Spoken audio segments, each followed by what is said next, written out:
Nag-negatibo po sa coronavirus ang batang Pinay mula Qatar na nakita ng masintomas ito at inilagay sa isolation sa Hong Kong.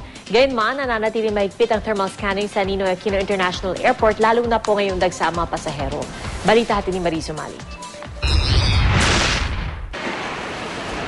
Kahit padagsa mga pasahero dahil Semana Santa, mahigpit pa rin ipinatutupad ng Manila International Airport Authority ang pagpapadaan sa kanila sa mga thermal scanner para agad matukoy kung may mga sintomas sila ng mga nakahahawang sakit tulad ng coronavirus.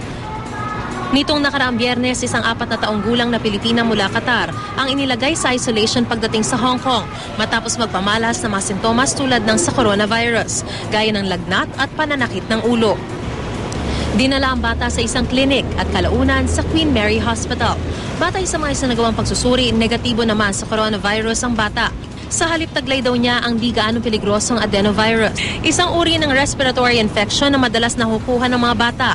Ayon sa Department of Health, ang mga sintomas daw ng adenovirus ay tulad din sa common cold, pneumonia at bronchitis. Hindi nalalayo sa mga sintomas ng novel coronavirus tulad ng lagnat, ubo at hirap sa paghinga. Ayon kay Health Assistant Secretary Eric Tayag, stable na raw ang lagay ng bata. Yung bata, negative naman sa new coronavirus. So, stable na raw yung bata according to wire reports.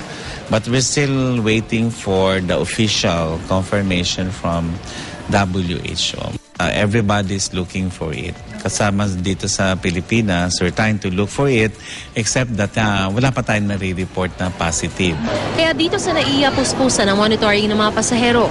Bukod sa mga thermal scanner, 4 na security layer ang kailangan daanan ng bawat pasahero sa NAIA Terminal 3 bago makasakay. Dahil dito pinapayuhan silang dumating ng 2 oras bago ang domestic flight o 3 oras bago ang international flight. Para iwas sa berya, laging tandaan ang mga dagdag na paalala ng mga otoridad.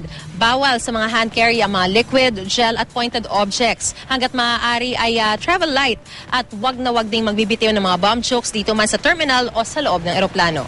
Hinigpitan din ang pagbabantay sa seguridad ng mga rumorondang airport police sakay ng mga Segway at mga bomb at narcotic sniffing canine unit. Nagkakaroon ng redundancy kung medyo natatagalan tayo sa mga security check na ginagawa. Ito para sa kapakanan din nila and then to ensure the smooth travel ng flight nila. May mga itinayo na ring help desk at medical assistance desk na bahagi ng Oplan Ligtas Biyahe. Lalo tinaasahang aabot sa 46,000 ang bilang ng mga pasahero rito sa Miyerkules Santo. Ayaw din namin makipagsiksikan. We'll just check in the resort sa Mactan. Visiting the church, maybe, and like there's a Saturday vigil mass, right? Mariz Umali, GMA News.